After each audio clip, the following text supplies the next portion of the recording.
Élodie avait toujours été aventureuse, jamais du genre à refuser un défi ou une montée d'adrénaline. Alors, lorsque ses amis la défièrent de conduire seule sur le tronçon désert et lugubre de route, connue sous le nom de route du creux murmurant, elle accepta sans hésiter. C'était une nuit sans lune, et la seule lumière venait de la faible lueur des phares de sa voiture, fendant l'obscurité comme un fragile fil de vie.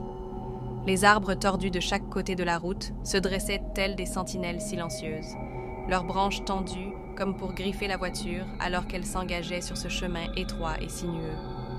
Le vent murmurait à travers les arbres, produisant des sons fantomatiques qui firent frissonner Élodie.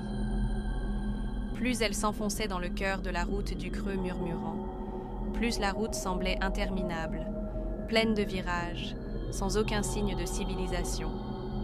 Élodie ne pouvait s'empêcher de se demander pourquoi cet endroit était si mal réputé auprès des habitants.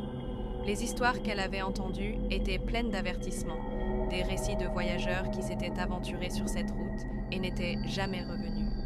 Soudain, la radio grésilla. Elle était restée silencieuse pendant tout le trajet, mais maintenant une voix déformée se mit à siffler à travers les haut-parleurs. Le cœur d'Élodie battit à tout rompre alors qu'elle tentait de comprendre le message étrange. La voix était presque inaudible, mais suffisamment glaçante pour lui donner des frissons glacés dans le dos. Ses mains se crispèrent sur le volant et elle appuya plus fort sur l'accélérateur, bien décidée à prouver qu'elle n'avait pas peur de simples histoires de fantômes. La route semblait s'étirer à l'infini et les nerfs d'Élodie étaient à vif. Des ombres dansaient à la limite de son champ de vision et d'étranges formes traversaient la route devant elle. Elle ne savait plus si elles étaient réelles ou simplement des illusions nées de son imagination. Puis, en prenant un virage serré, ses phares illuminèrent quelque chose qui lui glaça le sang. Une silhouette pâle et fantomatique se tenait au milieu de la route. C'était une jeune fille, ses longs cheveux mouillés collés à son visage. La fille fixait Élodie avec des yeux vides, creux, et un profond sentiment d'effroi l'envahit.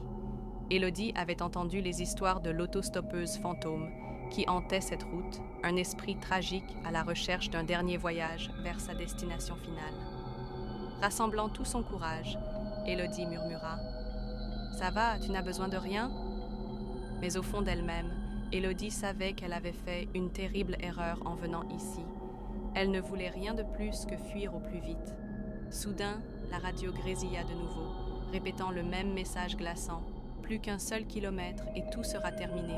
Je n'aurai plus jamais à revenir ici. Élodie tenta d'éteindre la radio, mais rien n'y fit. Elle continuait à émettre.